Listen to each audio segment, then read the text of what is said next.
So belief is actually very strong when you don't have so much knowledge. Now, I'm not saying you shouldn't seek knowledge. I'm not saying you shouldn't read. I'm not saying you shouldn't grow yourself mentally and personal growth, development, and all of they are all valid and great. But what I'm saying is that, welcome back to Best Quote. So in this episode, I'll be talking about the quote from Bono.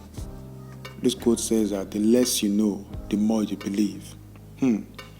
This quote is actually very interesting because immediately I saw the quote, I likened it to religion. A lot of things that we believe today, especially when it comes to religion, that we're actually following or we actually believe them because we don't know so much about them. And that is where faith comes in. I mean, back in the days, we were growing up, learning about faith and everything. It's like those things that you can't justify, those things that you can't explain.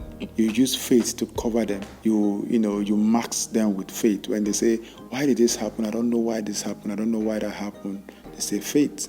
So faith has actually been used to, build people up. Also build me up as well. That's where I grew. I grew up being a Christian. So what I'm trying to say is the less you know, the more you believe. So when you know less about something, when you understand less about something, when you are kind of ignorant about something, when someone postulates or when someone now tells you something about that thing, when someone explains that thing for you in such a way that is convincing to you, you might actually believe them. Because you don't know, you don't have a lot of data to counter whatever thing they are saying. You don't have a lot of knowledge, a lot of understanding to argue with them or whatever. So it's much more easier for you to believe when you know less.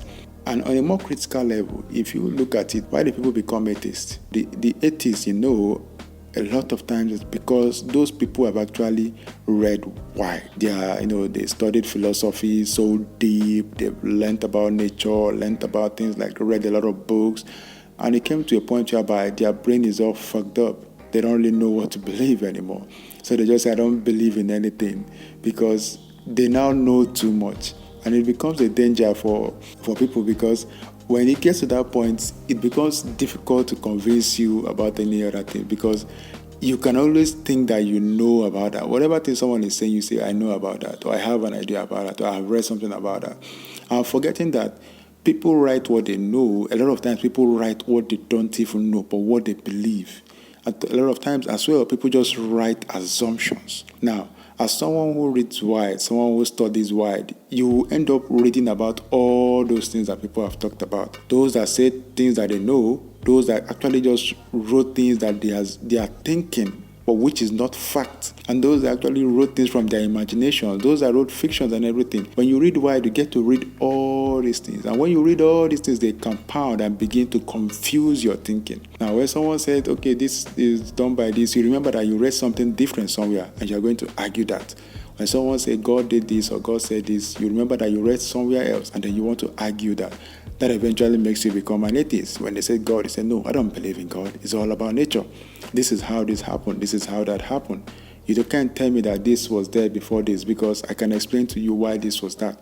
And all this knowledge is coming from the books that you read, the videos that you've watched and all of that, without actually giving to thought that most of those things are not real. So faith is actually a strong thing. Faith is actually very legit. Faith is actually very strong and, something that when you have, it gives you peace of mind. You don't have to overstress your mind because you believe that certain things are certain ways because of certain reasons. And that keeps you going. Makes your life simple. You believe and you go. But when you overread, when you overstudy, of course, people say it's good to study, to read wide, but it's actually dangerous. And I'm saying this now. It's absurd that I'm going to say this, but I'm saying it, man. When people overread and people overstudy, when people check out things a lot, it makes them become confused. Some guys, a lot of guys, we've seen guys turn, switch their thinking right there on TVs. Maybe it's some atheists when they are going through some discussion and they're discussing certain things, and they come to a crossroad whereby they be like, why do I even believe this? I mean, when they meet someone that is actually very vast, someone that is actually very strong in faith and explains certain things to them and asks them certain questions that they can't answer because they haven't read a book or something about that, they are confused. because all their knowledge is based on what they've read. And because they've read wide, they're expecting that they know everything. So whatever thing they don't know, it becomes a problem. And that is where faith is supposed to come in. But because they have read so much, to their mind, they will be thinking that they know everything. And so whatever thing you bring, they want to argue with it what they already know, even if it doesn't fit. So belief is actually very strong when you don't have so much knowledge. Now, I'm not saying you shouldn't seek knowledge. I'm not saying you shouldn't read. I'm not saying you shouldn't grow yourself mentally and personal growth, development, and all of they are all valid and great. But what I'm saying is that, just like they say, too much of everything is bad. When you overdo it, when you overstudy philosophy, trying to know the root of everything, it becomes a problem because you get to a point whereby you have so much knowledge that are useless. But because you've read them, because you now know about it, you want to put them to use. Even if they are not useful, even if they are not nice, but because you've read them, it's an instinct that you want to pull. Whatever thing that comes up, you want to attach it to a particular book, a particular movie, a particular scene that you saw somewhere, and you want to make sense out of it, even when it doesn't make sense. So it becomes difficult for you to believe because you have so much knowledge. Those that were atheists before and eventually started believing in God again, when you speak to them or when you watch their interviews, you hear them talking about, yes, I used to think that this is like this, but it got to a point I'd be like, but if this was actually like this, who was actually the first person to do this? Now, they can't explain that because it is nowhere. I know the theories and everything, and just rightly like I call them theories, postulations are by all these scientists that talked about God not being in existence, how human beings, came from this, the monkey, the ape, and all the stuff that they've taught us kind of in the biologies and all of that. When you still look at it, why are those animals, why are the remaining ones that we have right now, the monkeys, the apes, why are they not actually becoming humans? If human beings actually came from those, why are they not continuously growing and transforming into humans in the current time that we are? They are not. So that means human being is actually different. The Homo sapiens is actually different, was created different. But so much knowledge, so much scientific knowledge has confused everyone. So, and it's actually good for religious leaders. It's good when he talks about religion. When people know less, they believe more. But when people know more, that is why you see we have a lot of factions in Christianity right now. When people think that when people overread the Bible, they start making their own conclusions. What they used to believe before, they start thinking, no, why do I even believe that? Now I read this, I read that book, I read this book, and I read the Bible, and I interpreted this way. So they shouldn't be like this. So for that reason, they are not going to follow this person they are following before. They want to pull out and go and form their own faction, but they still call themselves Christian. We have so much factions of Christianity. Like in Nigeria, for example, so much church. The church in Nigeria, I still don't know why Nigeria is still in trouble, why we have fightings, banditry and kidnappings and all of that, corruptions and everything, because the churches in Nigeria I can't even count. And best believe it, many ones are springing up every day. But still, the country is still not right. People are still not right. People are still dubious. Corruption is everywhere. People are killing people, kidnapping people, doing all sort of wrong everywhere. Even if the level of Christianity is very high, that goes to show you that a lot of things that people believe are actually not right. And they are believing it because they think that they've read so much. They are believing it because they think that they have exposure. People say they've seen the light. They've seen the light means that they are not going to follow the person they are following before. They want to follow a different path.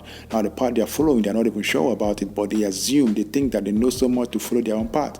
Now from their own path they are following, they get their own followers, and inside them, part of their followers also wake up one day and say they've also seen the light, and they break out and form their own faction. Amongst those again, another person will wake up and say they've seen the light. They break. Now the factions are so much, and that is bringing about chaos. Not even the unity that is supposed to bring, not even the goodness that is supposed to come with learning and education. Rather, it's bringing disunity, it's bringing disharmony, it's bringing confusion. This is something that people should think about. So in essence, what I'm trying to say is that belief is good.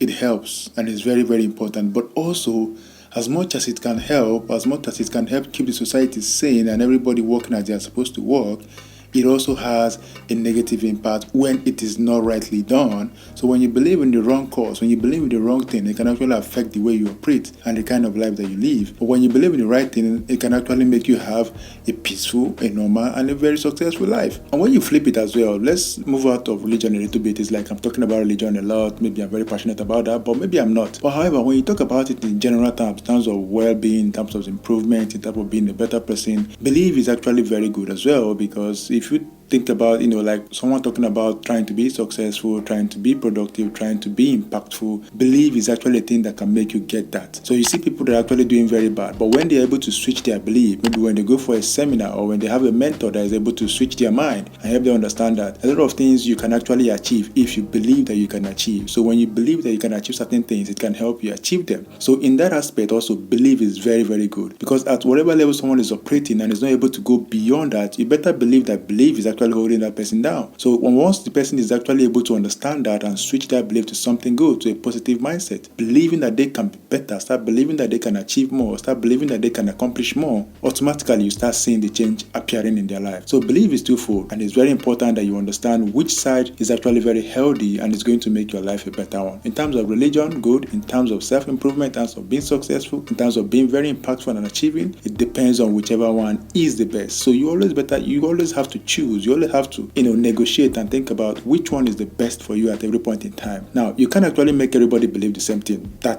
You can't just achieve that. So as much as possible, whatever someone wants to believe, they can make that decision, it's their own option, but it's always very important as a person, as someone that is seeking improvement, seeking a better life, to always vet through whatever thing you believe. Whatever belief system you tend to adopt, or you're trying to adopt, you should vet it through a vetting process to know if this is actually good for you. And not just about you as well. Is it good for humanity? Is it going to make the society a better place? And of course, make the lives of everyone around you awesome as well. So that's where I got on this, guys. Let me know what you think about it. This is my opinion. This is my thought on this.